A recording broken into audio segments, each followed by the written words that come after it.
Expediente número 45. Perdón, sí. This meeting is being recorded. Acta, expediente número 45.083 del 2017. En la ciudad de San Miguel de Tucumán, a los 9 días del mes de agosto del año 2023, siendo las 9:15 horas, en el ámbito de la Facultad de Arquitectura y Urbanismo de la Universidad Nacional de Tucumán, se reúne el Tribunal Examinador, designado mediante resolución número 34 del 2023, del Honorable Consejo Directivo de la Facultad de Arquitectura y Urbanismo de la Universidad Nacional de Tucumán, que deberá dictaminar sobre el trabajo de tesis presentado por el arquitecto Pablo Rubén Dorado, titulado La producción de arquitectura con tierra en los valles tucumanos, aproximaciones a la definición de un clúster productivo emergente, para optar por el grado académico superior de doctor en arquitectura, modalidad semiestructurada. El tribunal examinador está integrado de la siguiente manera: doctora Claudia Andrea Pessoa Fuentes, doctora ingeniera María Guadalupe Cuitiño y doctor Pablo Cristian Paolazo, y como miembro de la comisión de supervisión, conforme lo establece el reglamento respectivo, el doctor Ariel Osatins. Procediéndose de inmediato a invitar al aspirante a sostener su tesis sobre el mismo en sesión pública y solemne. Así que mucha suerte y te doy la palabra. Esto, dame un segundito que te lo voy a explicar.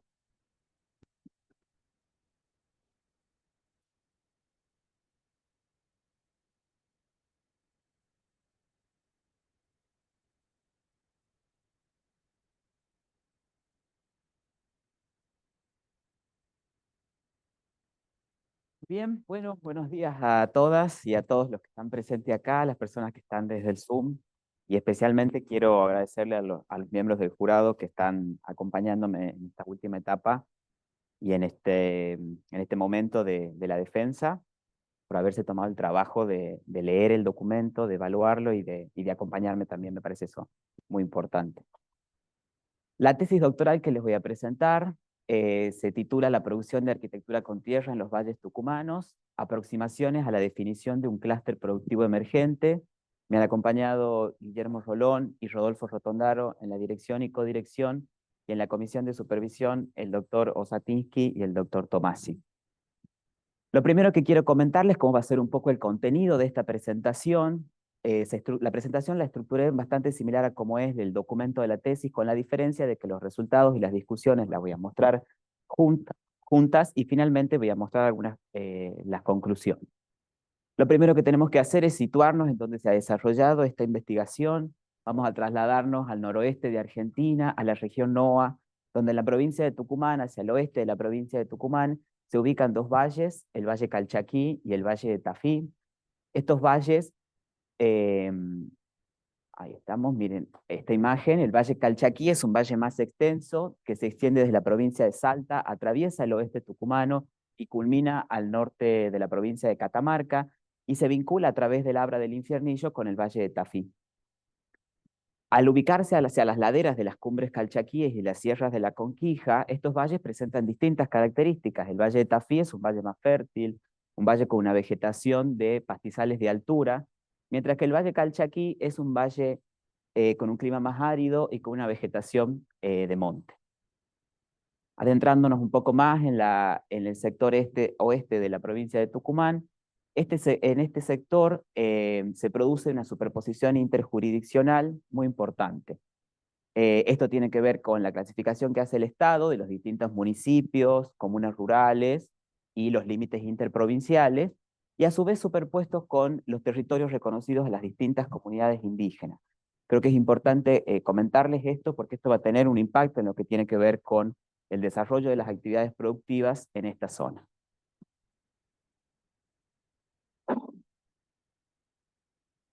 En este sector, la producción de arquitectura de tierra presenta una amplia trayectoria, hay antecedentes desde el periodo prehispánico hasta la actualidad, y esta es una de las principales características que tiene el norte de Argentina. En Argentina no se ha reemplazado la arquitectura de tierra como se ha sucedido en otras áreas del país, donde ha sido reemplazada y recién está siendo retomada en estos últimos años. Sin embargo, acá la producción de arquitectura de tierra continúa vigente y continúa produciéndose de una manera muy dinámica.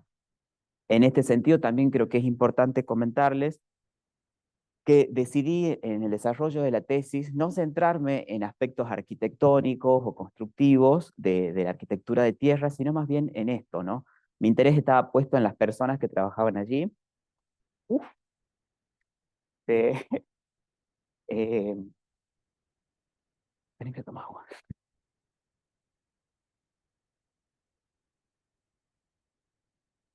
Eh, y en lo que pasa dentro de la obra, el ámbito de la obra también es un espacio que a mí, uy, qué difícil esto, que a mí me resulta recontra interesante desde chico. No debería haberles dicho esto, si no me podía seguir hablando.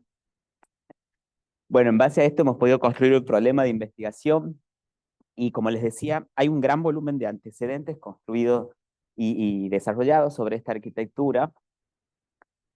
Y esos antecedentes argumentan de alguna manera la arquitectura producida en los valles como una arquitectura vernácula, una arquitectura tradicional, que es producto del uso de materiales de la zona y construida únicamente con la intervención de pobladores locales.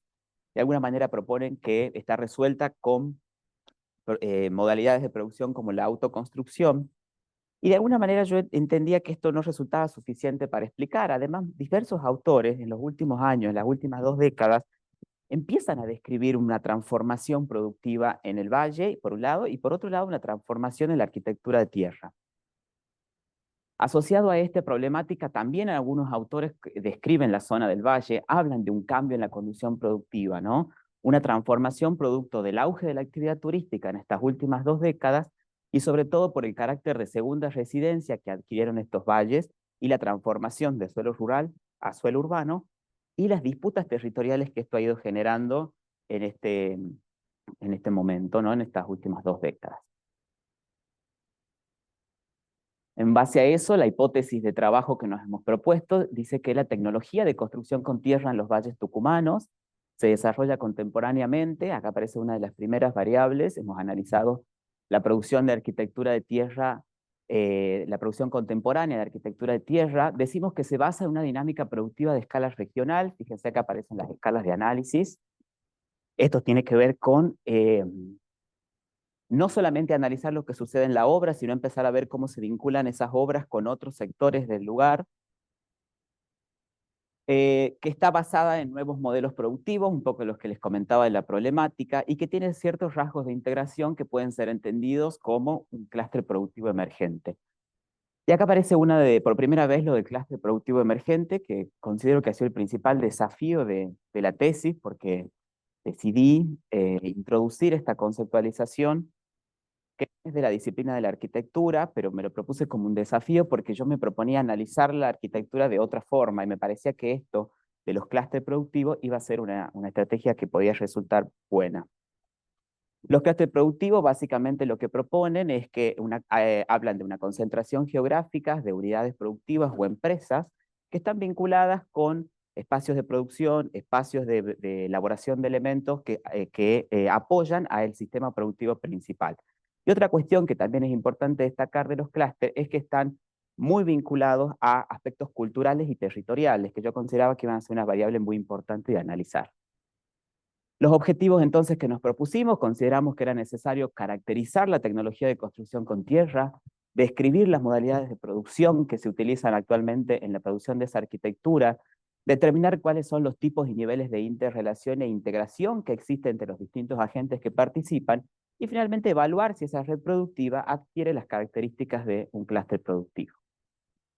Para llevar adelante esto, los principales aspectos teóricos que hemos considerado tienen que ver con, bueno, vamos a centrarnos entonces en el sistema productivo. Estamos frente a un proceso de producción del hábitat, y los procesos de producción del hábitat están mediados por procesos de índole tecnológico, ¿sí? Y creo que acá es importante destacar que hacer participar las conceptualizaciones de las tecnologías a mí me permitía considerar lo que plantean los autores sobre estos 3 niveles ontológicos, ¿no? Las tecnologías son artefactos, las tecnologías también son procesos y también son organizaciones. Y a su vez también las 3 dimensiones que están involucradas en esto. Toda tecnología tiene una dimensión artefactual, una dimensión de conocimiento y una dimensión práctica. Yo creo que lo más importante es que estas conceptualizaciones me permitían virar desde el objeto construido, de los productos que se elaboraban, hacia los procesos de obtención de esos objetos. Avanzando un poquito más, bueno, cada uno de estos procesos tecnológicos suceden en múltiples territorios, y creo que era muy importante, o para mí resultó muy importante entender que el territorio no es simplemente un proveedor de recursos, sino que considerarlo en este sentido el territorio como un agente activo que influye en la producción de estos edificios en la medida que esos diversos agentes ejercen su poder y su territorialidad en distintos espacios. Avanzando un poco más, los procesos productivos entonces son la secuencia de acciones que permiten la elaboración de un objeto o un servicio. A su vez, esa secuencia de acciones va a estar coordinada por una estructura organizacional, que es la que va a permitir que se avance en el proceso de producción. Y acá es donde se plantean los modelos de organización, que son esa estructura organizacional que coordina el proceso de producción. Esas estructuras siempre buscan la mayor eficiencia en el uso de los recursos y a mí me parece interesante poder empezar a encararlo desde los modelos de organización porque me planteaban otras dimensiones de análisis que estaban asociadas a los que yo quería investigar. Los sistemas productivos, avanzando un poco más, entonces estos procesos de producción coordinados por un modelo de organización están vinculados con otras unidades productivas y con otros espacios de provisión de recursos que constituyen, distribuidos en un territorio, un sistema productivo. Y acá es donde aparecen las agrupaciones sectoriales territoriales y la conceptualización de clúster. Lo que plantean estas teorías es que la localización, un poco lo que les comentaba anteriormente, y la aglomeración empieza a ser entendida como una fuente para alcanzar ventajas competitivas, ¿sí? Entonces, ¿cuáles son esas ventajas? Hay mayor flujo de información asociada al proceso productivo, hay un mercado de trabajo especializado, se generan redes empresariales, ¿sí? Y acá es donde el clúster propone estos dos conceptos que parecieran contradictorios, que son la competencia y la complementariedad, y lo que va a permitir esto entonces es que se generen estrategias colectivas que favorezcan a todas las unidades productivas y que no se generen procesos de concentración en pocas unidades productivas. Y además también creo que es interesante comentar que la participación de las unidades en un clúster es una participación sin un proceso de adhesión concreto. Conocemos algunas organizaciones de empresas donde las empresas deciden concretamente adherirse y juntarse para apoyarse entre ellas. El diseño metodológico que hemos utilizado, bueno, lo primero que consideramos es que debíamos analizar la escala de los valles tucumanos. Estos valles poseen una vinculación histórica y cultural muy importante y el proceso productivo lo veíamos distribuido en todo el territorio. Entonces, ante esta extensión de este sector, decidimos aplicar una estrategia de definir localidades de análisis. Además, en este sector, fíjense este dato, en el departamento Tafí del Valle se concentra el 44% de las viviendas de adobe registradas en el año 2010 por el censo del año 2010. Entonces, adentrándonos un poco más en esta distribución de la población y lo que plantean algunos autores de cómo es la distribución de la población del sector, identifican localidades menores con población dispersa, localidades intermedias y villas. Entonces, lo que decidimos es seleccionar una localidad representativa de cada uno de estos sectores. Quilmes finalmente se eligió como la localidad menor, Amaicha del Valle como una localidad intermedia y Tafí del Valle la localidad de mayor concentración de población en la zona. Quilmes tiene en el 2010 unos 700 habitantes, Amaicha del Valle unos 2.500 y Tafí del Valle entre 5.000 y 6.000. Además, también creo que es importante comentarles que se había producido ya en todo el trabajo de prospección que habíamos ido realizando, una generación de vínculos con personas de estas localidades, con organizaciones, con constructores, con distintas familias locales. Por lo tanto, también era importante que esto iba a ser una herramienta que posteriormente me iba a poder permitir realizar el análisis en cada una de esas localidades. A partir de esto iniciamos un trabajo de campo, como les comentaba anteriormente, una etapa de prospección y reconocimiento del área de estudio. Posteriormente hicimos una consulta de bases de datos. Esto era muy importante analizar porque nosotros no identificábamos datos cuantitativos sobre la producción de esta arquitectura en el valle. Entonces identificamos que íbamos a tener que construir nuestra propia base de datos. Ahí decidimos aplicar una estrategia de visitas a obras, de observación participante, entrevistas en profundidad a algunos actores claves y finalmente una encuesta que fue el elemento que permitió recolectar la mayor cantidad de datos. En esta etapa de prospección nosotros pudimos identificar la diversidad de agentes que participan en una obra y acá había que decidir a cuál de todas estas personas o agentes íbamos a realizar la encuesta. Este rol en la obra, la persona encargada de la obra, a veces es un propietario, a veces es un arquitecto, a veces es un albañil, o a veces es un director técnico, pero lo que yo identificaba es que en todas las obras siempre aparecía una persona que se presentaba en estos términos. Yo soy el responsable de la obra, yo estoy a cargo de esta obra. Decidimos encuestar a esa persona porque posee un lugar central dentro de la organización productiva, esta persona también centraliza las decisiones, posee un conocimiento de todo lo que ocurre en la obra y está vinculado con la mayor cantidad de agentes que también participan. Entonces, por lo tanto, iba a ser una persona que iba a tener una gran cantidad de información. Ahí decidimos elaborar una encuesta, entonces, esta encuesta incluyó una sección de datos personales e información general del encuestado, también incluía una descripción de la actividad laboral de esas personas, también incluía una sección con el registro de las obras construidas en las últimas 2 décadas. Esta sección incluía una descripción de la organización productiva y de los datos relacionales internos dentro de la obra. Acá se recolectaba información sobre la vinculación con otros agentes del sistema productivo y fíjense principalmente los proveedores de los principales recursos que se utilizan. Y finalmente los procesos de innovación tecnológica implementados en la obra. Había que definir también al ejecutar una encuesta una población y una muestra. Como les decía anteriormente, no existe una base de datos, entonces tuvimos que construir nuestra propia base de datos con la población. Para eso fuimos registrando estos encargados de obra durante la etapa de prospección. Esa base de datos la volvimos a repasar en varias oportunidades. Finalmente decidimos encuestar a un porcentaje superior al 50%, que fue el 60% de esa muestra. Una vez que terminamos la etapa del trabajo de campo, inicié un trabajo de gabinete. Finalmente, lo que hicimos primero fue construir la base de datos que incluyó a 52 personas encuestadas, 294 obras construidas, más de 75 variables de análisis entre lo que tiene que ver datos cualitativos y datos cuantitativos. También se habían registrado datos espaciales, por lo tanto era necesario construir una base con sistemas de información geográfica, que en un primer momento incluyó esas capas para el análisis, con lo que después también se hicieron algunos análisis.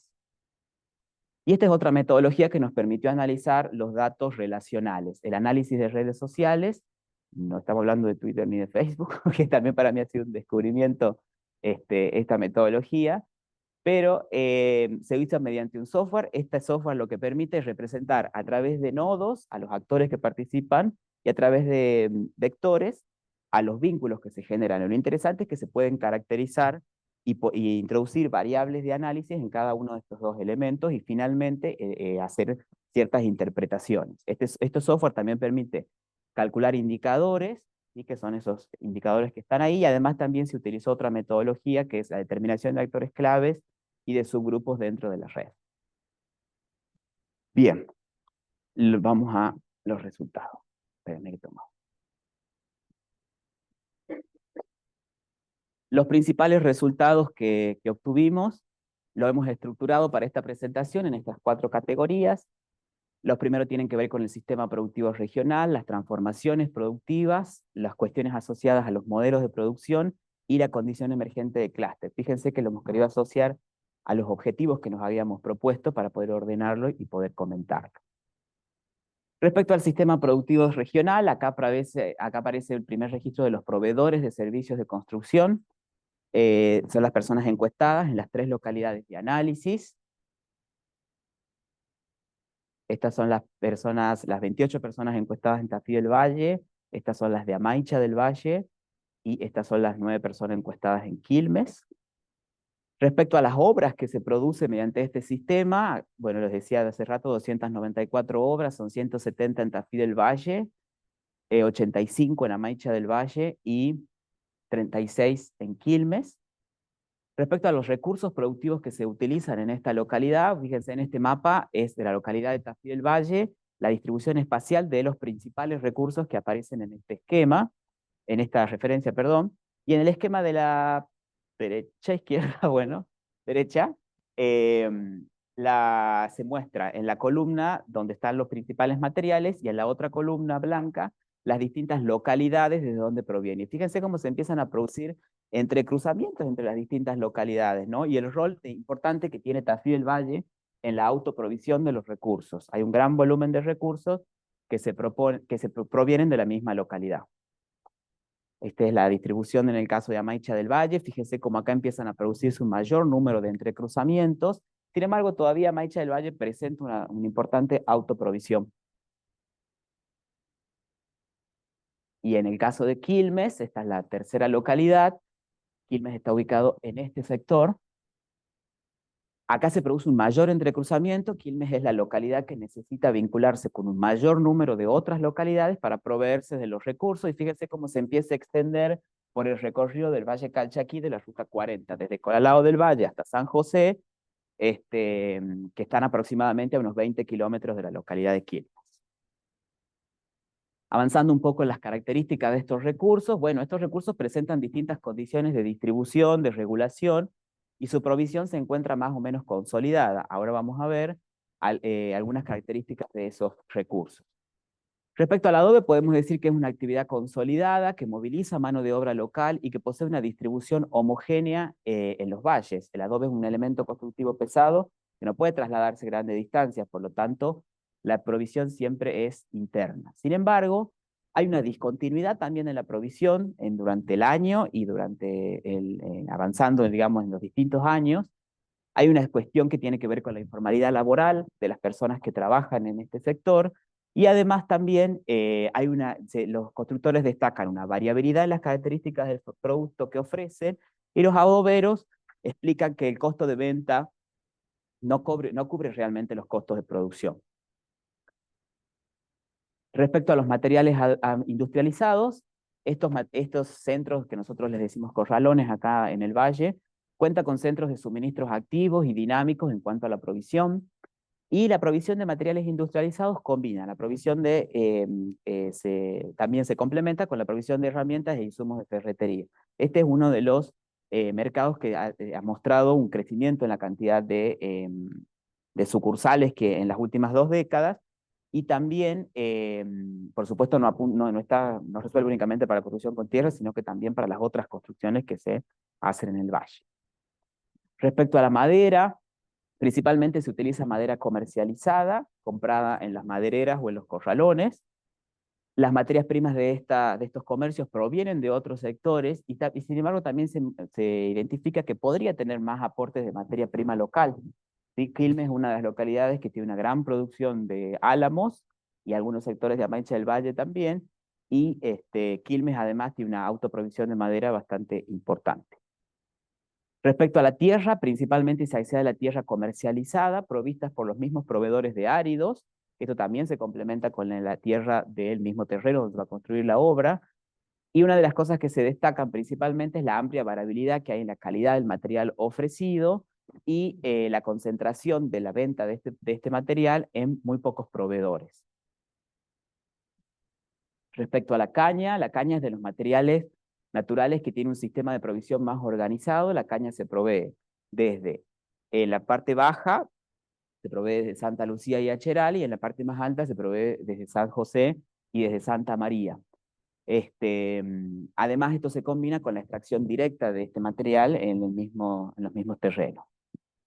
Otro elemento que se identificó respecto a la caña es la provisión de elementos armados, de elementos constructivos armados, que son cañizos, que ya se colocan directamente en los techos. Estos se proveen desde Santa María y San José. Se está metiendo sus pelos. Ahí está la paja.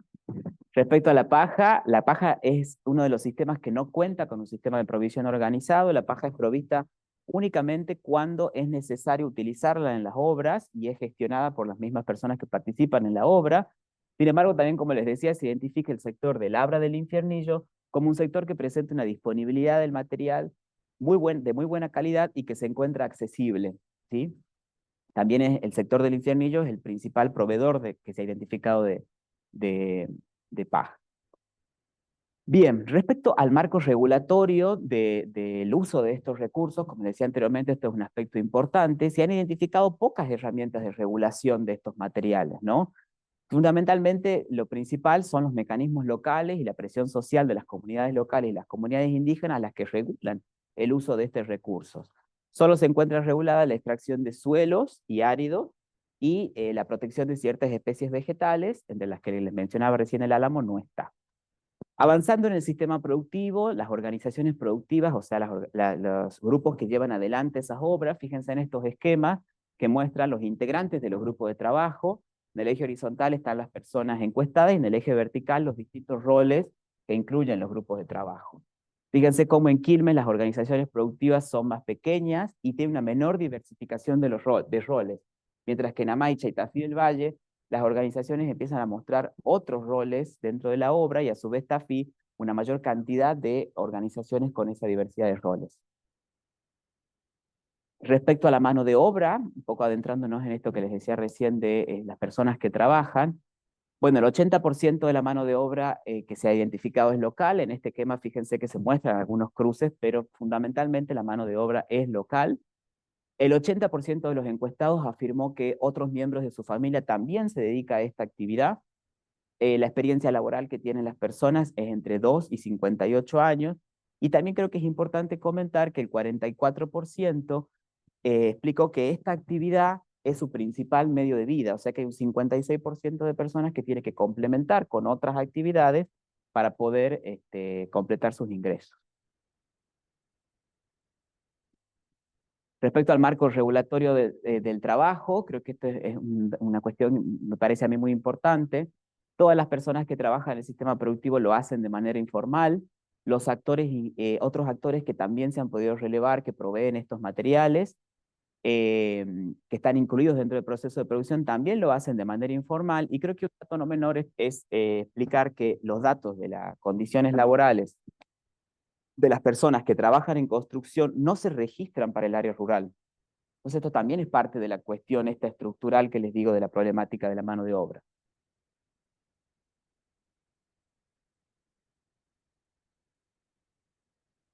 Bien, asociado también a la mano de obra, un recurso importante que me parece a mí de destacar son los conocimientos asociados al sistema productivo. Bueno, estos conocimientos, como tiene una gran trayectoria el sistema productivo, es un gran volumen de conocimientos. Esos conocimientos siguen siendo transmitidos intergeneracionalmente en el seno de las familias locales y el ámbito de la obra es el principal espacio donde se transmiten los conocimientos de la construcción con tierra. Y para mí es importante comentarles esto, ¿no? Que estos conocimientos no son la base de una cantidad de innovaciones técnicas y organizacionales. No se trata de conocimientos estáticos, sino que están constantemente produciendo innovación. Fíjense el volumen de innovaciones, se han registrado más de 40 innovaciones en las distintas categorías, pues después las hemos podido clasificar en distintas categorías de innovación, y principalmente el volumen de innovación organizacional, que es un poco a lo que estaba apuntada la tesis. Respecto a las transformaciones productivas en los valles, fíjense este dato, del total de la superficie construida relevada, la demanda foránea, el 73% es por demanda foránea, mientras que el 27% es para demanda local. Y esto tiene que ver con esto que les decía anteriormente de la problemática. Voy a pasar para acá porque no me está acompañando el control. Fíjense en este esquema donde esos más de 30.000 metros cuadrados construidos que se han registrado están representados en la escala temporal en las últimas 2 décadas. La línea marrón representa la demanda foránea y la línea gris la demanda local. Entonces, este auge que se produce a partir del año 2014-2015, donde la demanda foránea siempre ha superado a la demanda local, sin embargo, en este momento hay una amplia diferencia. Entonces es lo que nos permite empezar a entender algunos factores que permiten suponer las transformaciones de esos modelos de producción. Entendíamos que claramente se había producido alguna transformación para poder responder a semejante demanda. Además, también otros autores que analizan sistemas productivos de los valles comentaban que el sistema de construcción comienza a constituirse una de las principales fuentes de ingresos de las familias locales en estas últimas 2 décadas, Y en algunos casos y en cierta medida también había fomentado el retorno progresivo de algunos habitantes al valle. Eso también yo lo podía registrar, lo registré mediante las entrevistas y las encuestas. Además, también se podía empezar a identificar la consolidación de algunos rubros de servicios de construcción y de alguna provisión de materiales, como la provisión de adobes. Para poder describir entonces los modelos de producción, lo que decidimos fue determinar algunas variables de análisis, que son estas 7 que se muestran acá. Entonces lo que definimos fue que primero íbamos a analizar las entidades, que son los agentes grupales o individuales, instituciones y organizaciones que intervienen durante el proceso de producción. Esos agentes desarrollan las distintas actividades y las acciones del proceso de producción, y lo importante es que la actividad que realiza un determinado agente define el rol que éste tiene en la obra. Los roles entonces son las funciones que desempeñan esas entidades dentro del modelo de producción. Otro elemento que se analizó es cómo es la provisión y la circulación de medios de producción dentro de cada uno de los modelos, de esos recursos necesarios, los ámbitos en los que se desarrollan estos modelos de producción, entendiendo de que no solamente se desarrolla en el ámbito de la obra, que es por ahí lo que uno identifica como más evidente, sino también en un ámbito de provisión de materiales, en un ámbito de elaboración de elementos constructivos y otros ámbitos. Además, también un contexto, estos modelos de producción se desarrollan en un determinado contexto espacial y temporal, por lo tanto, esas circunstancias culturales, sociales van a intervenir en el modelo. Y finalmente, cada uno de estos modelos de producción constituye una determinada estructura. Esa estructura va a estar definida por las relaciones e intercambio de los recursos. En base al análisis de estas variables, hemos podido identificar estos 8 modelos de producción.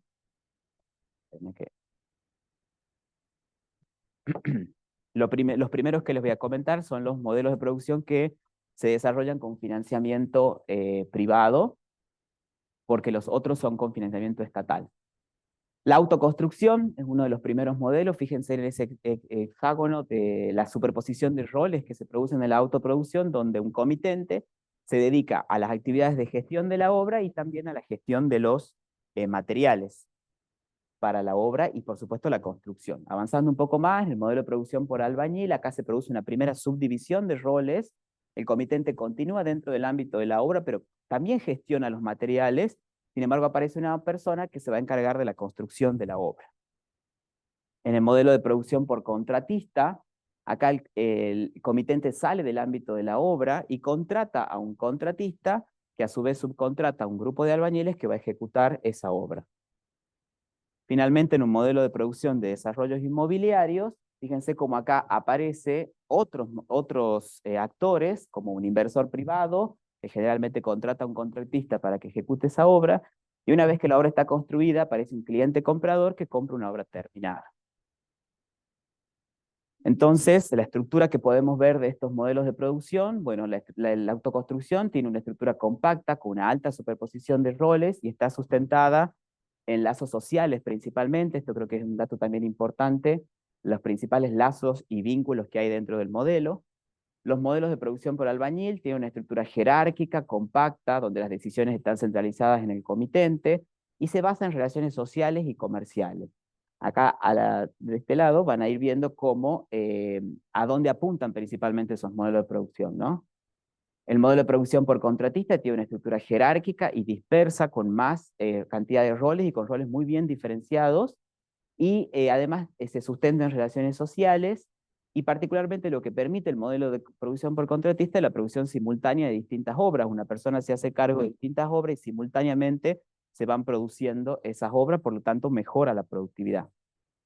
En el modelo de producción de desarrollos inmobiliarios, estos tienen una estructura jerárquica donde todos los actores responden a un inversor, y también una estructura funcional a medida que cada uno de esos participantes cumple una función específica.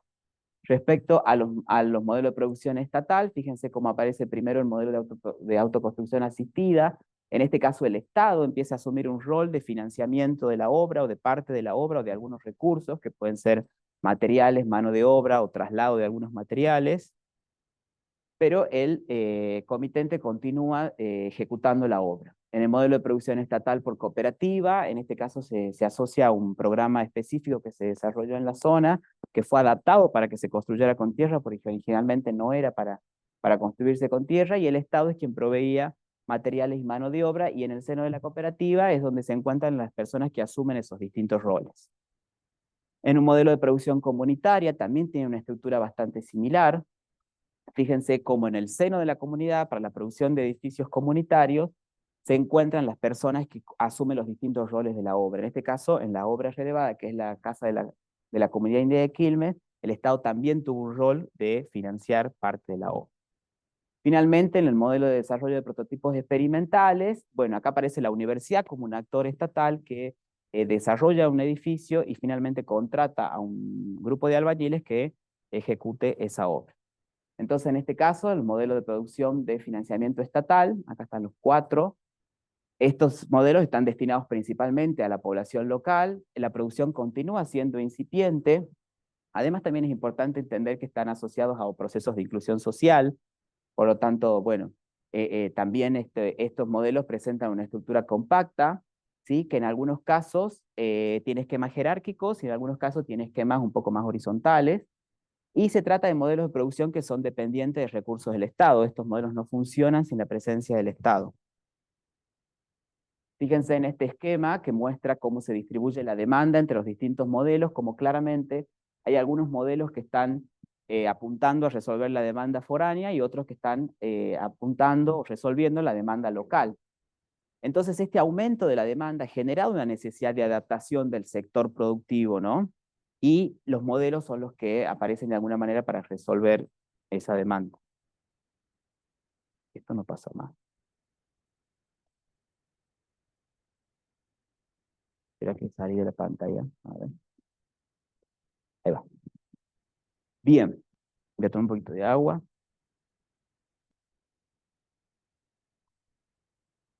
Respecto a los resultados que se obtuvieron del análisis de redes sociales, bueno, se han construido una red productiva de los valles tucumanos donde participan los distintos actores relevados y además también una red interorganizacional donde participan las personas encuestadas. Este es el esquema que arroja el software sobre la estructura de esa red productiva de los valles tucumanos.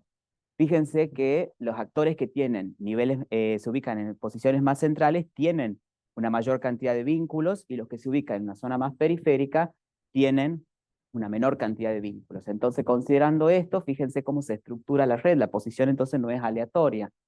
Los que están representados con verde son los de las personas encuestadas en Tafí, en Amaicha y en rosado en Quilmes. Entonces, esto indica que hay actores más centrales que tienen una mayor cantidad de vínculos, que de alguna manera están más vinculados con distintos proveedores, y también aparecen algunos proveedores que empiezan a ocupar lugares más centrales porque son los más demandados, son los proveedores de adobe y los corralones.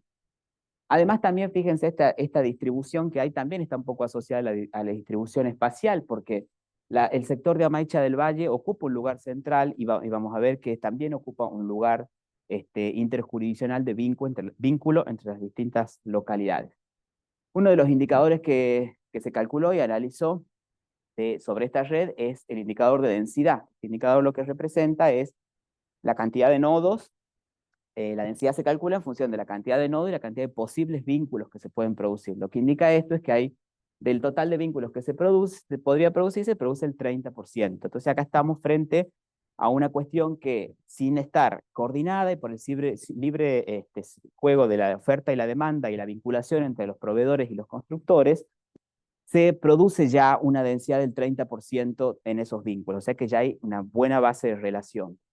Fíjense si se analizan los vínculos interjurisdiccionales en este esquema, en verde están representados Tafí, en Amaicha y en rosado Quilmes.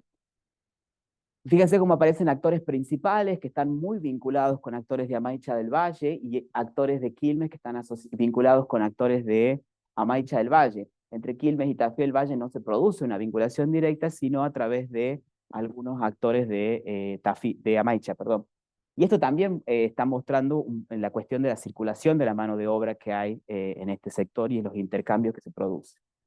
Respecto a otros actores integrantes de la red que están analizados en este esquema, fíjense cómo la vinculación con los espacios de capacitación y con el gobierno local se encuentra bastante fortalecida en las 3 localidades de análisis, mientras que el financiamiento y los vínculos con la universidad son menores, sin embargo también aparece. Creo que este un poco muestra este esquema muestra las oportunidades y debilidades también que se empiezan a observar en esa estructura de esta red. Finalmente, respecto a la red interorganizacional, fíjense si superponemos la red interorganizacional con los modelos de producción, o sea, la posición que ocupan esos actores, fíjense como algunos actores que ocupan lugares centrales dentro de la red están trabajando con modelo de producción. También a su vez esto se muestra que en Tafí del Valle el principal modelo de producción que se utiliza es el de autoconstrucción y el de contratista y el de producción por albañil. Estos actores están vinculados con los de Amaicha del Valle que también trabajan con esos modelos. Acá aparece la autoconstrucción, una menor presencia, y fíjense en Quilmes, la diversidad de modelos de producción que se aplica, y allí es donde el Estado presenta una presencia más activa, ¿no? O sea, hay una diversidad de modelos estatales aplicados en la localidad de Quilmes. Respecto a los aspectos geográficos que están asociados a esta estructura de red y a la distribución espacial de estos actores, lo primero que identificamos es que hay una escala local, identificamos dos escalas, una escala local donde cada localidad tiende a satisfacer su demanda de manera interna y es allí donde los vínculos se encuentran más fortalecidos. Sin embargo, también aparece una escala regional que surge a partir de la movilidad de la mano de obra, de la circulación de conocimientos y la dependencia de los recursos de otras zonas.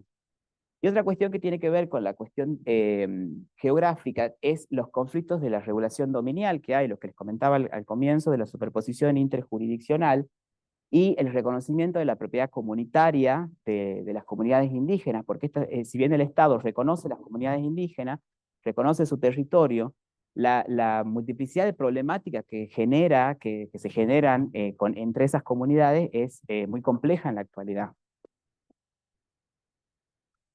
Respecto a la condición emergente del clúster, lo que hemos decidido entonces es analizar estas presentarles en realidad estas 6 variables. Fíjense, los agentes integrantes de clúster en este esquema se muestran los actores que se han ido relevando en esa diversidad de actores que fui registrando. En negro se muestran los actores que tienen una mayor cantidad de relaciones y en gris aquellos que están relevados pero que tienen un menor impacto, una menor cantidad de vínculos. Creo que lo interesante de esto es mostrar que más allá de proveedores y constructores, también empiezan a intervenir una multiplicidad de otros actores, de la Facultad de Arquitectura, los gobiernos locales, ¿sí? No solamente estamos hablando de proveedores y constructores, sino una multiplicidad de actores asociados a esta cuestión productiva.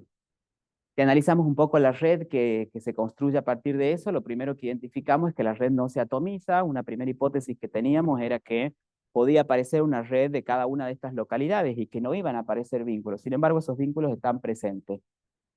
También cuenta con actores interjurisdiccionales, de alguna manera esos son los que producen esos vínculos. Los niveles de centralización son bajos en la red.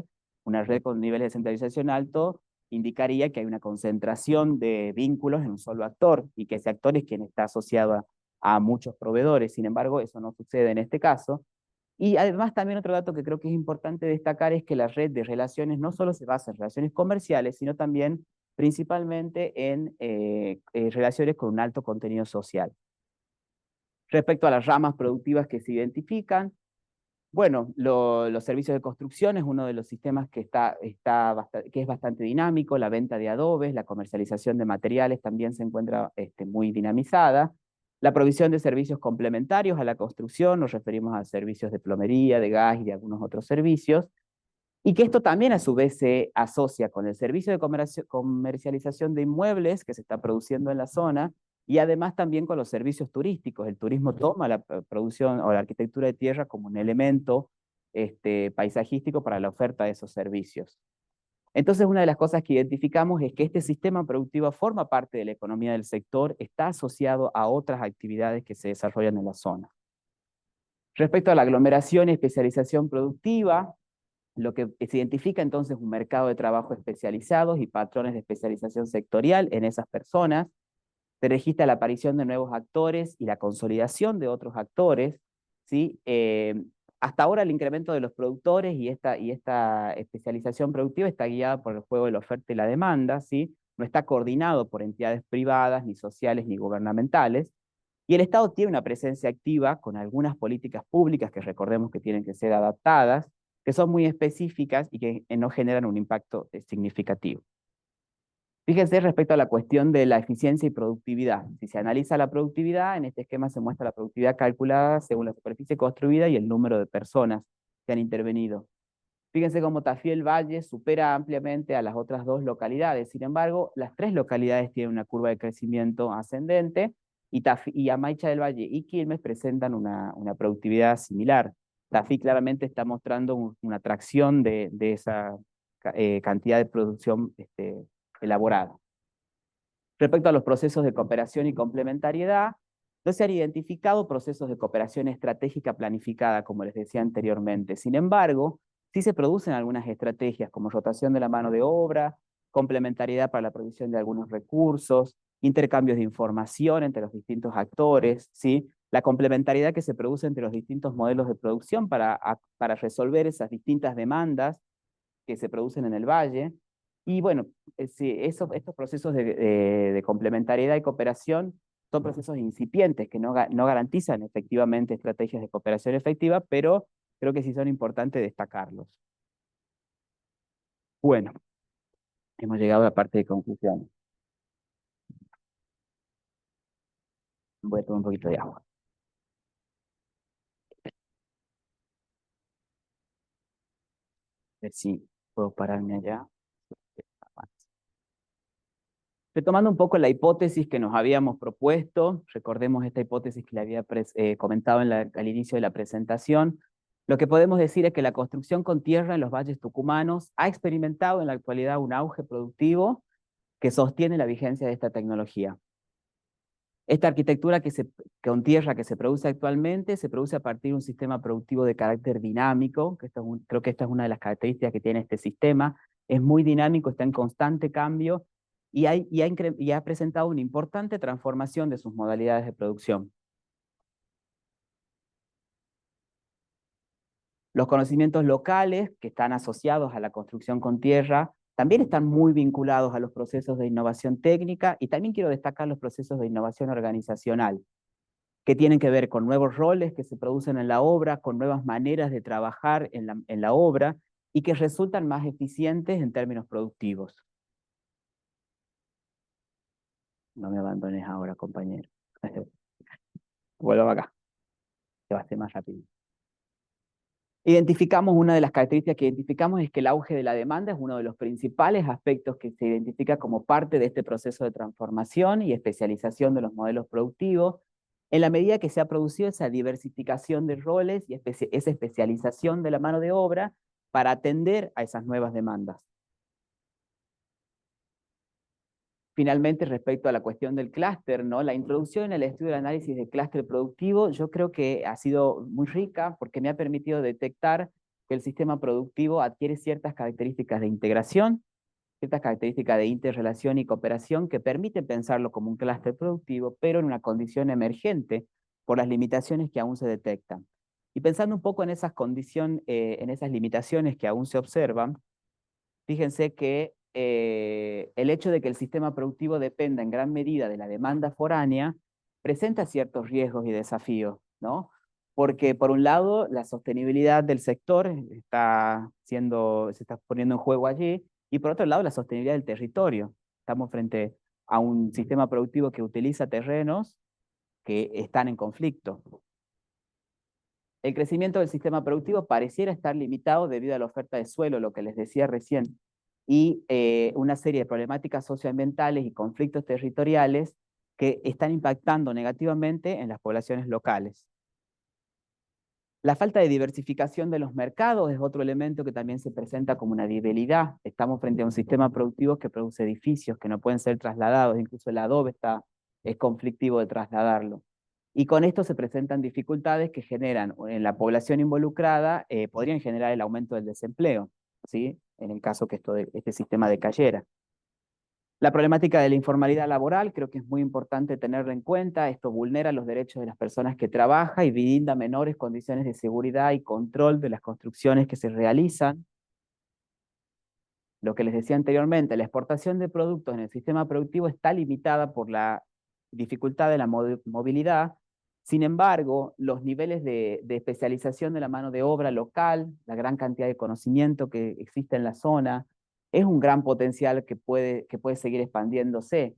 La movilidad de los trabajadores y las trabajadoras que participan puede facilitar su participación en proyectos de construcción en otros sectores, en otras regiones del país, e incluso puede ampliar las oportunidades de trabajo y el crecimiento profesional de estas personas. Aquí es donde considero que cobra relevancia la articulación con los organismos de ciencia y técnica. Es necesario continuar fortaleciendo la formación, la capacitación en técnicas constructivas de manera estratégica, mediante una retroalimentación de los conocimientos locales y los conocimientos académicos.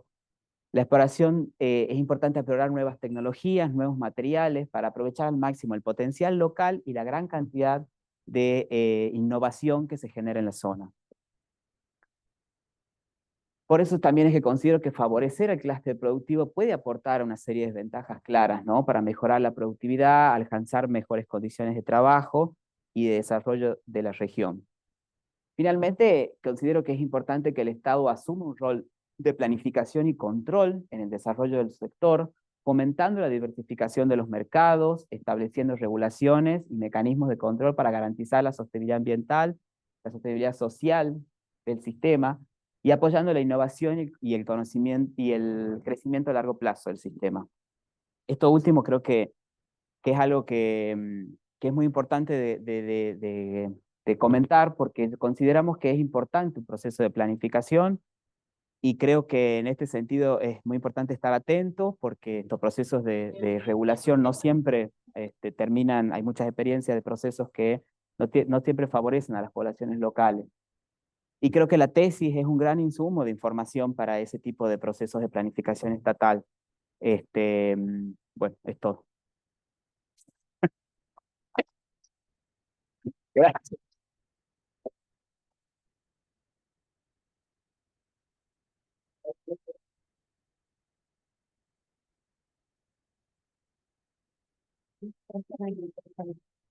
Sí.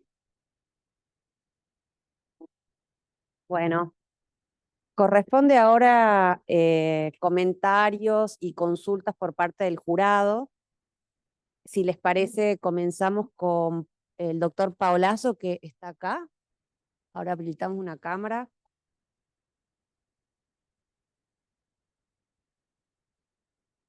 Así también pueden verlo. ¿Quieres sacarte el...? Ahí está.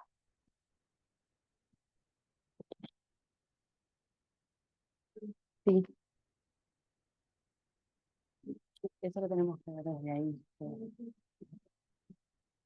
Bueno, Pablo, así te ve un poco también la...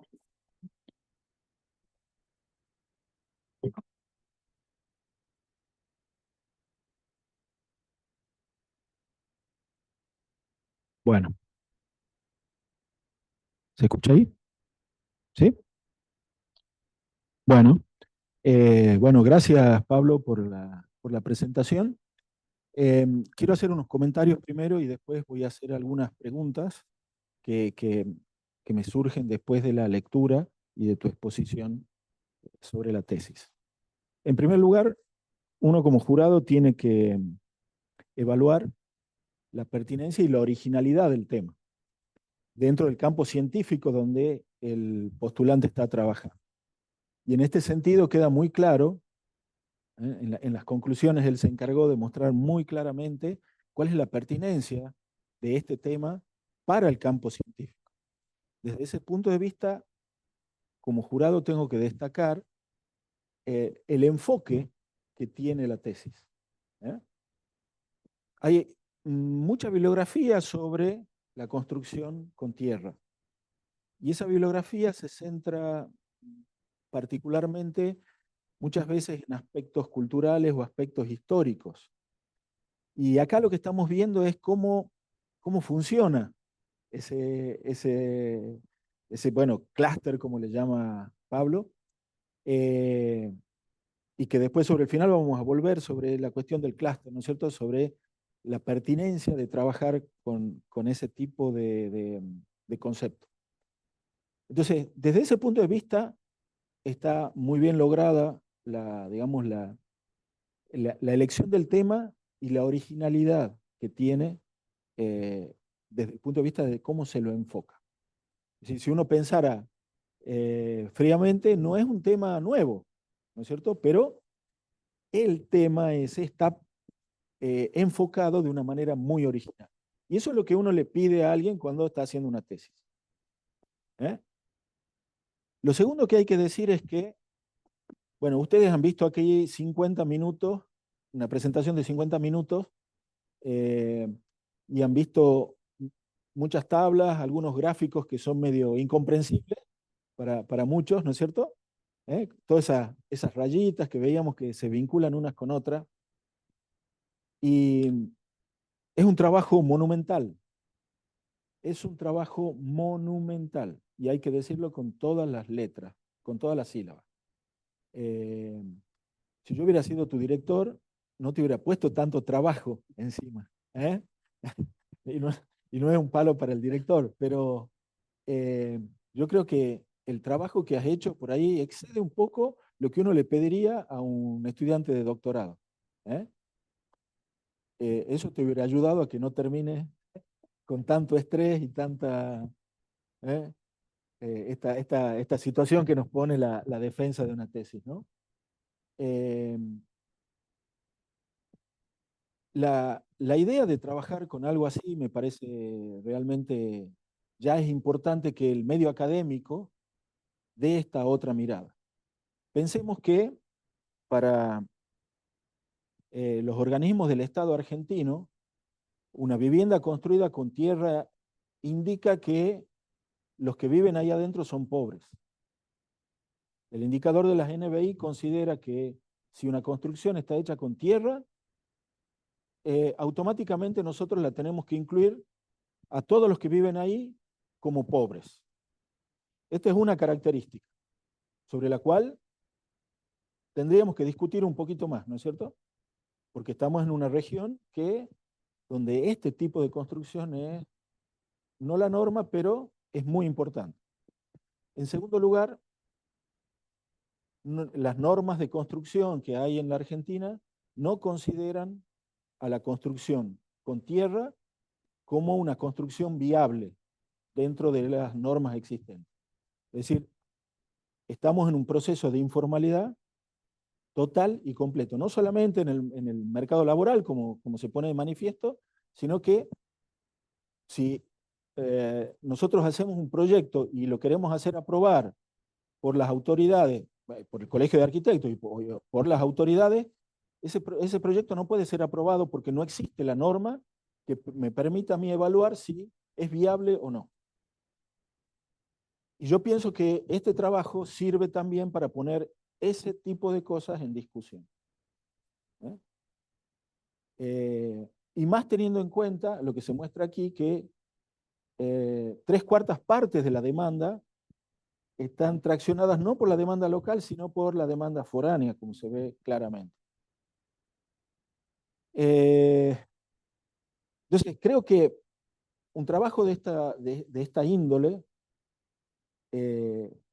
tiene esta importancia. Y además, el enfoque que tiene la tesis, basado en la forma en que se lleva a cabo todo el proceso, nos da muchas pistas acerca de cómo eso podría mejorarse, ¿no es cierto? Es decir, cómo lo podríamos encuadrar dentro de un conjunto de medidas que permitan salir de esa informalidad de la cual estábamos hablando. Es decir, imprimirle otras características. En ese sentido, y para no extenderme mucho más, una de las preguntas que a mí me gustaría hacer es ¿en qué dirección debería orientarse la regulación del proceso constructivo con tierra? Es decir, ¿cómo haríamos? Porque en las conclusiones vos estás mencionando que hay ahí un clúster emergente. ¿Sí? Yo discutiría más la cuestión del clúster, eso ahí podemos discutir sobre las cuestiones conceptuales, pero en qué dirección debería ir la organización que tiene todo ese proceso constructivo, ¿no? Esa es una de las preguntas. La otra pregunta tiene que ver con todos los procesos tecnológicos, porque uno piensa habitualmente, y a partir de toda la bibliografía previa que existe, es que se trata de una actividad tradicional. Y este es otro punto fuerte que tiene la tesis, que muestra que hay procesos de innovación importantes, ¿no es cierto?, que pueden ser mejorados, por supuesto, pero ¿en qué sentido pueden ir esas mejoras? Esa, esa sería otra pregunta. Y una tercera pregunta tiene que ver con la cuestión de la demanda, en tanto que 3/4 partes de la demanda viene de afuera, es decir, para viviendas de segunda residencia generalmente, ¿no?, que me imagino que es la demanda más fuerte que existe. Quiere decir que hay también ahí detrás una cuestión social, ¿no es cierto?, que escapa a los cánones, esto que decía recién. Una vivienda con tierra es una vivienda donde habita un pobre. Bueno, se ve que hay un cambio social en la forma de interpretar eso, ¿no es cierto? Entonces, digamos, ¿cuáles son tus observaciones a partir del conocimiento profundo que tenés sobre eso? Bueno, y para terminar, lo que hay que decir es que a un estudiante de doctorado, para aprobar, para ser doctor, se le exige que, la exigencia es que domine las técnicas y los métodos de investigación. Y esto está sobradamente mostrado, pero sobradamente mostrado, es decir, hay un dominio. Pablo muestra un dominio, y esto lo tengo que contar yo al público porque uno ha leído toda la tesis, el dominio que él muestra de los conceptos y de los métodos realmente es encomiable. Hay que decirlo también porque eso es parte de lo que evaluamos nosotros también, entonces está, digamos, demostrás efectivamente que tenés un dominio sobre el tema. Uno espera que el tesista sea la autoridad en el tema y Pablo está demostrando eso. Eso está claro en la tesis. La tesis además está muy bien escrita, que es algo que los evaluadores no siempre vemos también. El esfuerzo muchas veces se centra en el desarrollo y eso facilita mucho la lectura. Y no te pongas a llorar porque...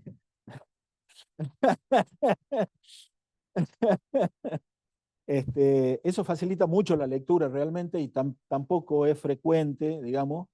Es decir, uno cuando empieza a leer la tesis generalmente son 300 páginas. Entonces uno dice, bueno, me tengo que enfrentar con las 300 páginas. Bueno, aquí eso no era un problema, digamos, ¿no? Porque uno la leía con gusto y se va entendiendo perfectamente cuál es el punto. Así que bueno, eso.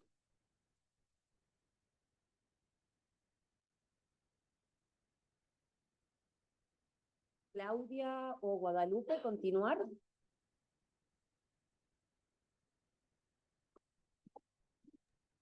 Como gusten. Bueno, ¿Prosigo?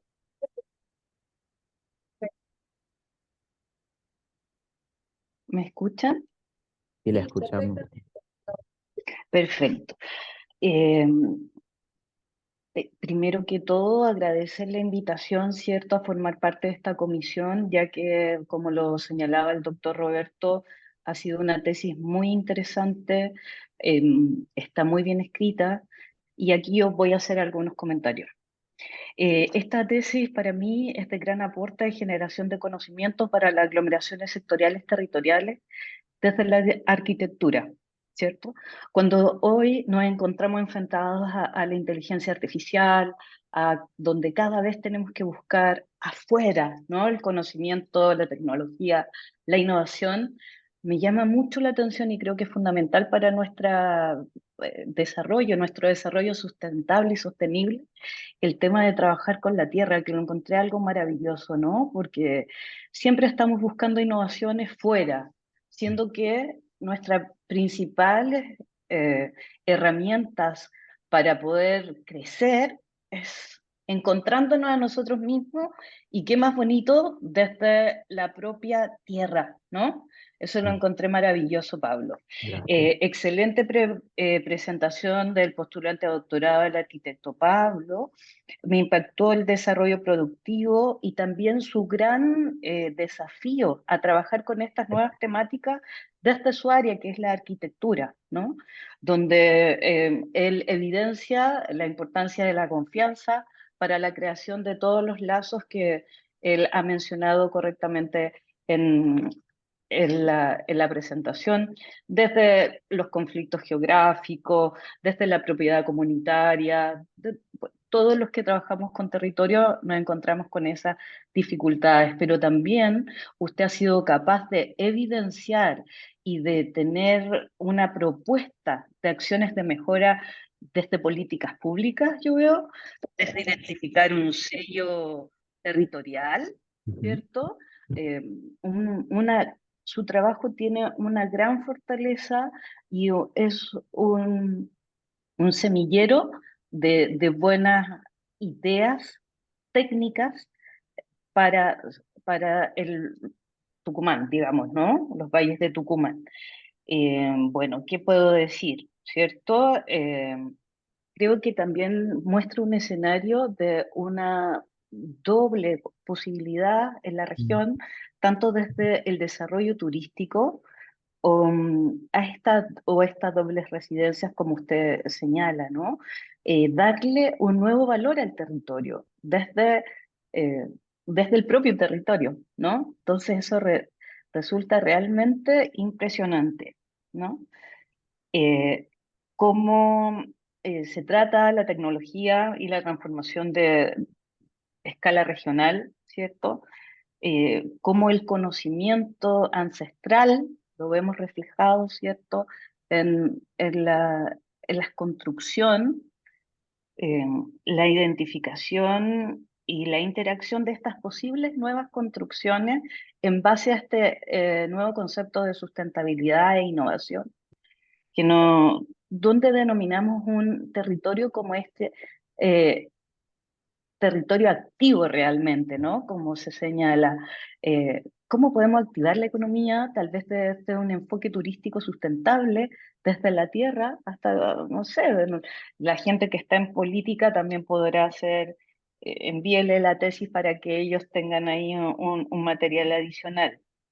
Eh, ¿Existe una base para seguir esta línea de investigación en el desarrollo de este tipo de innovación con el territorio, eh, interacciones con el territorio, vinculación desde el territorio? También felicitarlo por más de sus 50 entrevistas en profundidad, que todos sabemos que es bastante complejo alcanzarlas y trabajarlas también. Eh, lo, lo que me gustaría preguntarle es que en su presentación dice que el costo de venta no cubre la producción. ¿Cómo así? Eh, la gente que está interesada en producir adobe o con tierra, es factible, no hay ningún incentivo, forma o cooperativa. Eso, ¿cómo ellos traducen en mejora eh, aquel costo, digamos, ¿no? Bueno,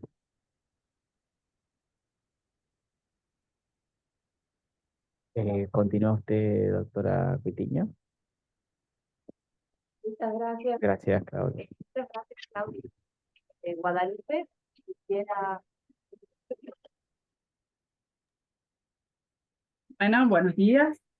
Bueno, primero agradecerles por haberme invitado a formar parte de este jurado.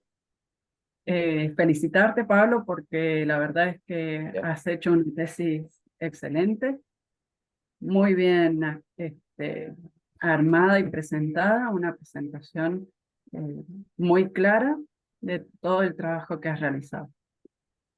Me gustó mucho de esta tesis que por lo general cuando hablamos del tema de la construcción con tierra, siempre hablamos de la parte tecnológica, de las características de la construcción, de todo eso, y te has centrado más en trabajar con la gente. Eso es muy importante también.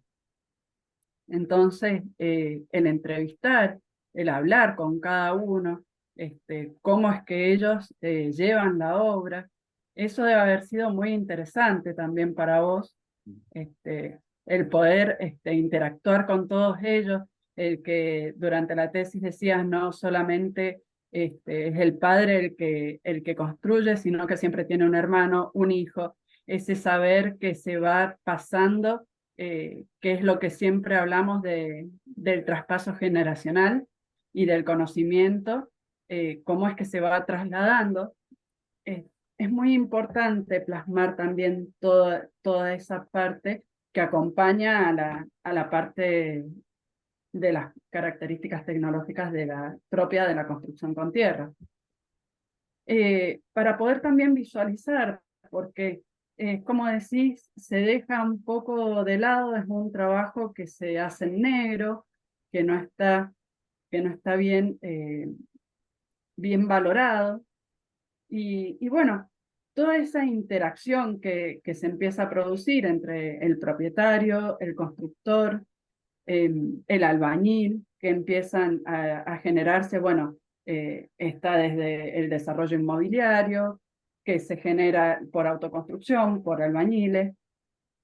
Todo eso la verdad es que ha sido muy interesante para poder plasmarlo, para poder darle también una visualización un poco más humana a la construcción con tierra. Así que bueno, te felicito. Me imagino que para vos debe haber sido muy enriquecedor el trabajar, el poder hablar con todos ellos, que bueno, que por ahí no querían que aparecieran sus nombres, pero bueno, el poder ver acá en la presentación que has hecho, esas imágenes de toda esa gente que trabaja en toda esa zona, la verdad es que muy lindo, muy valorado.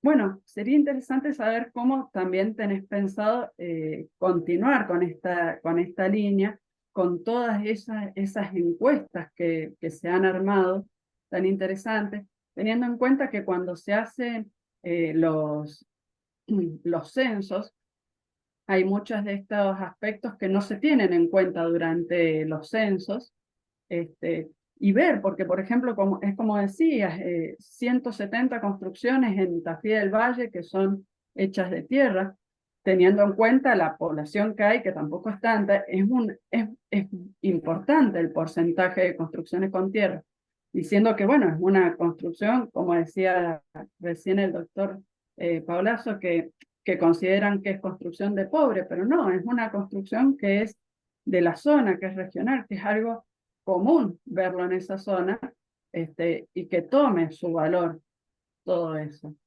Así que bueno, espero que puedas tener una proyección para poder continuar toda esta investigación tan importante que has hecho, para que no queden en la tesis solamente, sino poder continuar avanzando y quizás hacer algunas propuestas para el momento de realizar los censos, incorporar alguna de estas evaluaciones que has hecho a partir de las encuestas y poder continuar haciendo un relevamiento en todas otras zonas de Tucumán en un inicio y poder tener un relevamiento al momento de querer, bueno, que ya hace bastante tiempo se viene tratando de aprobar una norma de construcción con tierra a nivel nacional, y que se está dificultando.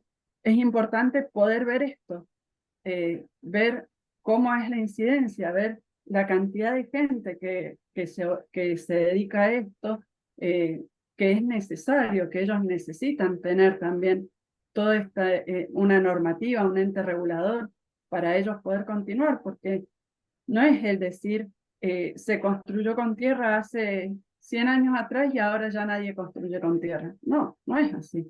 Se continúa avanzando. Hay gente que dedica, es decir, que es su fuente de vida el construir con tierra. Y todo esto que has hecho vos lo pone en evidencia, todo este tema.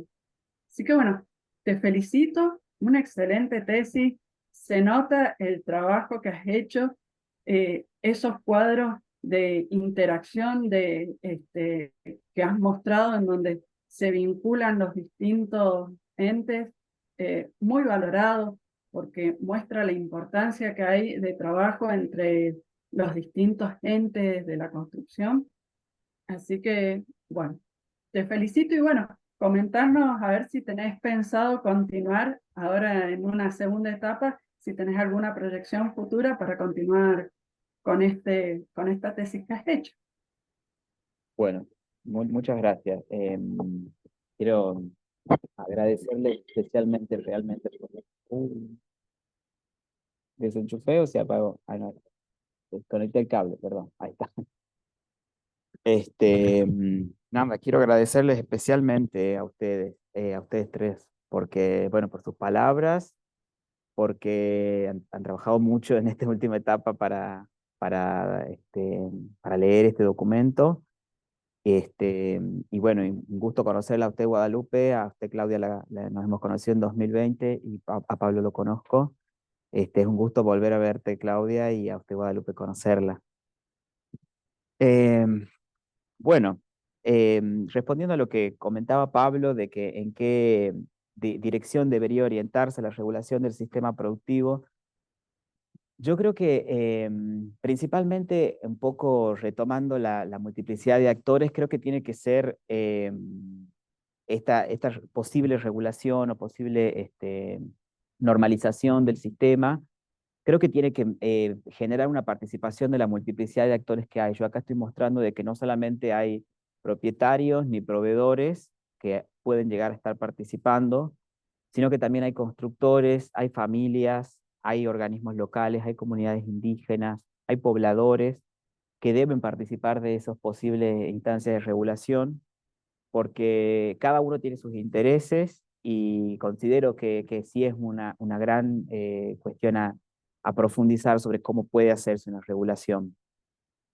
Además, también creo que esa regulación tiene que tener mucha cuestión con estos aspectos técnicos y tecnológicos que vos decías, y a su vez también tiene que tener tiene que tener un gran volumen de importancia la regulación de la mano de obra, y no solamente de la mano de obra que está asociada a la construcción, sino a las otras cuestiones y a las otras actividades. Creo que la regulación en el uso de los recursos también es muy importante. Estamos frente a una actividad que está utilizando una gran cantidad de recursos locales, madera, tierra principalmente, pero bueno, también creo que debe orientarse hacia esa temática, ¿no? En la regulación de los recursos. En cuanto a los procesos tecnológicos y las cuestiones técnicas, cómo pueden ir mejorando, bueno, la regulación creo que es una estrategia también, y no una regulación que solamente prohíba o habilite, sino una regulación que recomiende en base a la manera en la que se produce actualmente, a esas modalidades de producción que están vigentes, a los conocimientos técnicos que ya están vigentes en este sector. Entonces, una regulación, una recomendación que tome estos antecedentes locales y recomiende cómo mejorar esas construcciones y cómo utilizar de una mejor manera los recursos, cómo generar construcciones más seguras una vez que están terminadas y ámbitos de obra también más seguros para las personas que están ahí.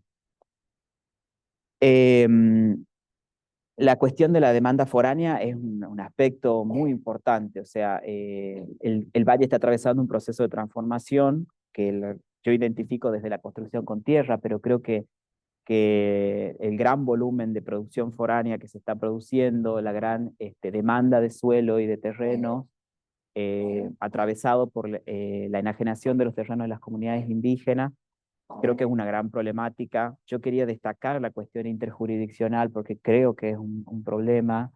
Es un problema que se da una superposición interjurisdiccional y pareciera que no pasa nada, ¿no? Ese es el problema. Hay sectores donde el terreno empieza en la municipalidad y termina en la comuna de Moyá, y pertenece a una comunidad indígena, porque el Estado reconoce el derecho de las comunidades indígenas, sin embargo, simplemente lo reconoce. ¿Y qué pasa después de eso, no? Respecto a lo que me comentaba usted, doctora Pessoa, la cuestión de la venta y la comercialización de los materiales de construcción, yo lo que he podido identificar es que el pago de la mano de obra cuando se hace con tierra y cuando se hace con otros materiales industrializados, los pagos son similares, ¿sí? No varía una gran medida. Sí varía el precio del adobe asociado a los otros materiales con los que se puede construir, al bloque de hormigón o al ladrillo hueco o al ladrillo común. La elaboración de los adobes tiene un proceso de producción muy lento, muy pesado, muy laborioso y que demanda una gran cantidad de trabajo, y ese es lo que yo considero que es lo que no cubre, y bueno, y también lo que los productores locales me comentaron, ¿no? Realmente ellos tienen que colocar un precio de un mampuesto similar al de un precio de un elemento constructivo producido de una manera industrial, cuando este elemento constructivo se produce de manera artesanal, para poder ser competitivos y para poder comercializar ese producto, porque en definitiva no termina, si no, no se lo compra. Además, también yo considero que hay en el imaginario popular hay una idea de que la construcción con tierra es más barata, es más económica, tiene un menor precio. Sin embargo, esto no es así. La construcción con tierra está siendo más barata porque alguien está perdiendo plata y porque a alguien no se le está pagando el trabajo que está realizando, ¿no? Entonces, ahí es donde la competencia con los otros materiales industrializados es muy inequitativa, porque las personas del valle deciden construir con tierra porque les gusta el material, por las ventajas ecológicas que usted mencionaba, pero también porque les resulta más barato. Pero para que el adobe se venda más barato, los adoberos tienen que trabajar un montón de horas, tienen que complementar con otros trabajos, y eso también está asociado a la discontinuidad en la provisión, porque no pueden sostener durante años y generaciones y generaciones una actividad familiar cuando en realidad el precio no cubre lo que necesitan para vivir. Entonces, por eso es que se complementa con muchas otras actividades. Y respecto a incentivos, esto asociado un poco a la cuestión normativa, las intervenciones estatales son excepciones a la norma, aparecen, y yo por eso quería destacar esos modelos de producción estatal, porque sí aparecen como antecedentes muy importantes, y yo creo que también la situación que se da en la región de los valles es importante para la situación nacional, ¿no? Yo creo que son un antecedente muy importante para construir estrategias, esos modelos de producción estatal que sí han funcionado, pero que una vez que ha desaparecido el Estado no han tenido una continuidad. Las cooperativas, en el caso de las cooperativas, han alcanzado una muy buena calidad de producción. Las personas que entrevisté de las cooperativas tienen un muy buen recuerdo de ese momento, incluso lamentan no haber podido continuar, ¿no? A pesar de que el Estado tuvo una presencia muy importante durante ese momento, que no solo tenía que ver con construcción, sino con capacitación y con capacitación en cuestiones de cooperativismo. Sin embargo, no han podido sostener el trabajo posterior. Y eso también era un gran anhelo de ellos, ¿no? De poder continuar trabajando en construcción, proveyendo adobe. Respecto a lo que comentaba la doctora Cuitiño, y bueno, y retomando lo que vos también me decías, Pablo, de cómo pensamos continuar, yo creo que a mí el principal interés en este momento está puesto en las problemáticas que he podido identificar, en esta problemática de la cuestión laboral, en la cuestión de los precios, y creo que hacia ahí va a apuntar la continuidad de la investigación. Eh, Tengo la posibilidad de que hay una beca postdoctoral, o sea que voy a poder seguir desarrollando la investigación, y lo que me propongo entonces es esta cuestión de analizar esas problemáticas, ¿no? Eh, la cuestión de precios también es algo que genera mucho interés por parte de la población local, la regulación de precios, la determinación de precios de ciertos materiales. Entonces, bueno, esa cuestión asociada a el trabajo de la mano de obra, hacia ahí va a apuntar la investigación, así que bueno, ojalá que pueda seguir generando información y bueno, antecedentes para que aporten posteriormente a, a este sistema productivo. Creo que es todo lo que yo quería. Gracias. Ahora hay una instancia donde puede intervenir el director de la tesis, si quiere hacerlo, tiene un espacio.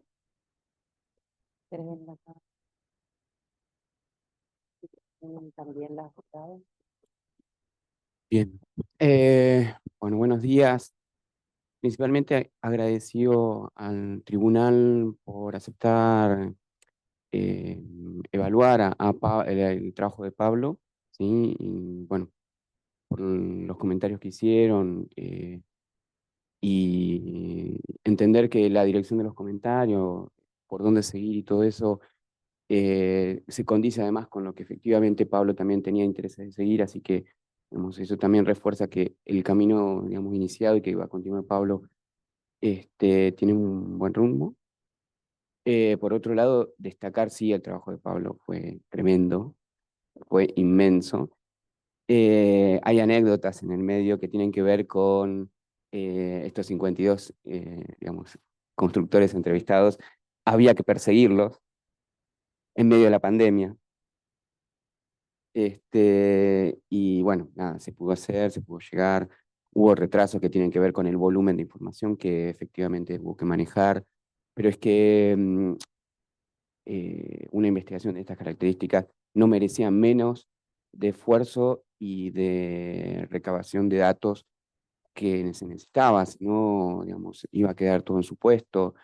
La situación, digamos, de que no hay datos, o sea, no existían datos más que uno que proviene del censo, entonces no había sino forma de analizarlo, entonces era necesario ese esfuerzo, digamos, y Pablo lo hizo, lo sostuvo con las dificultades que había que, digamos, que había que resolver, y nada, fue horas de discusión, horas de evaluación de qué datos eran importantes. Digo, hay un trabajo muy grande detrás de eso que le permitió además hacer ese proceso, ¿no? De ser un arquitecto recién recibido con una perspectiva que hubo que modificarla para ser una persona que puede indagar sobre una problemática social, que puede detectar digamos, las problemáticas, que las puede poner en cuestión, y que puede llegar hasta la instancia esta de decir, bueno, deberíamos seguir por este lado. Entonces, ese proceso que llevó 6 años, nada, permitió completar esa formación que es lo que planteó un doctorado. Entonces, nada, o sea, para mí,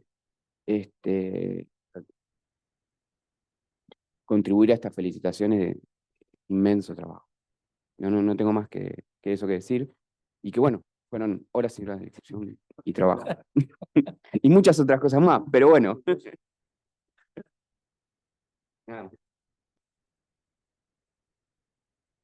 Bueno, muchísimas gracias, Guillermo.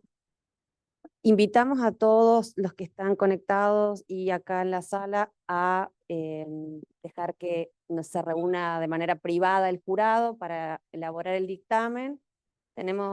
Calculamos unos mínimos 15 minutos, 15 a 20 minutos, y ahí pueden volver a entrar a la sala. Bueno, retornamos entonces. Procedo entonces a hacer la lectura del acta con la evaluación de la tesis. Acta expediente número 45.083 del 2017. En la ciudad de San Miguel de Tucumán, a los 9 días del mes de agosto del año 2023, siendo las 10:50 horas, en la Facultad de Arquitectura y Urbanismo de la Universidad Nacional de Tucumán, y vinculadas a través de la plataforma virtual, se reúne el Tribunal Examinador designado por resolución número 34 del 2023 del Honorable Consejo Directivo de la Facultad de Arquitectura y Urbanismo de la Universidad Nacional de Tucumán, que deberá dictaminar sobre el trabajo de tesis presentado por el arquitecto Pablo Rubén Dorado, titulado La producción de arquitectura con tierra en los valles tucumanos, aproximaciones a la definición de un clúster productivo emergente, para optar por el grado académico superior de doctor en arquitectura.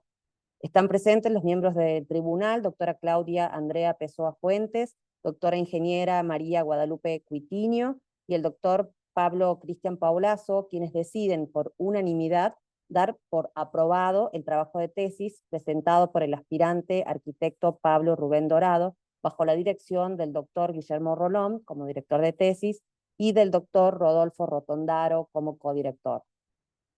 El jurado tiene en cuenta las siguientes consideraciones.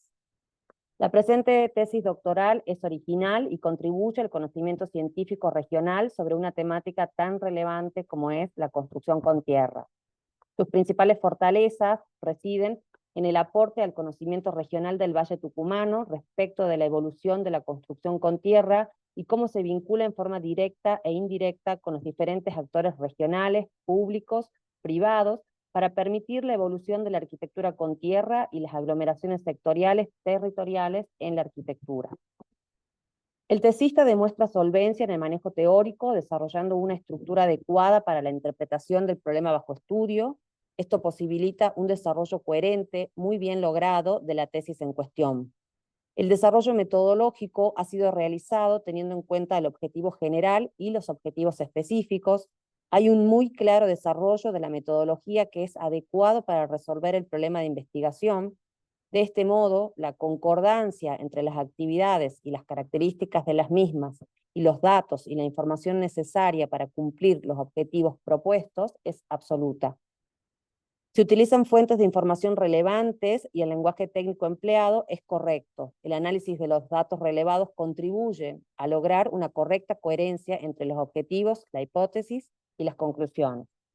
La tesis, además, plantea posibles caminos que podrían mejorar las condiciones bajo las cuales se efectúan este tipo de construcciones. Plantea el desafío del cambio tecnológico y el desafío de la modernización del complejo productivo de este tipo de construcciones, quitando la mirada romántica sobre el tópico. De esta manera, la asienta claramente en el territorio específico en el cual puede alcanzar niveles de desarrollo insospechados. Resulta particularmente valioso su trabajo de investigación para poder continuar con las medidas necesarias para lograr la aprobación de una normativa de construcción con tierra en Argentina. Se propone la generación de un modelo de construcción con tierra a partir de los resultados obtenidos por el tesista.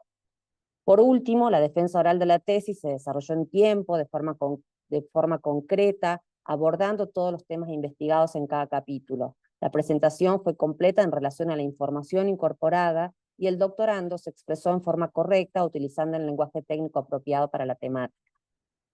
Por todo lo expuesto, los miembros del tribunal examinador deciden otorgar la calificación de summa cum laude correspondiente a la calificación de 10 puntos en la escala numérica. Consecuentemente, se aconseja la publicación de la tesis sujeta a una revisión y a una síntesis previa que atienda a los futuros destinatarios, sean estos docentes o estudiantes. Siendo las 11:15 horas, se da por finalizado el acto, firman de conformidad los siguientes miembros del jurado examinador: doctora Claudia Andrea Pessoa Fuentes, doctora ingeniera María Guadalupe Cuitinho y doctor Pablo Cristian Paulazo. Muchísimas gracias. Y felicitaciones, doctor.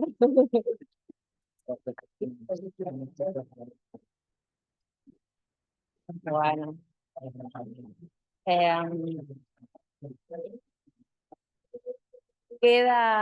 Quedamos ya fuera de protocolo. Si alguien quiere intervenir, pueden prender las cámaras o activar sus micrófonos las personas que están en el Zoom. Y bueno, y acá en la sala también ya queda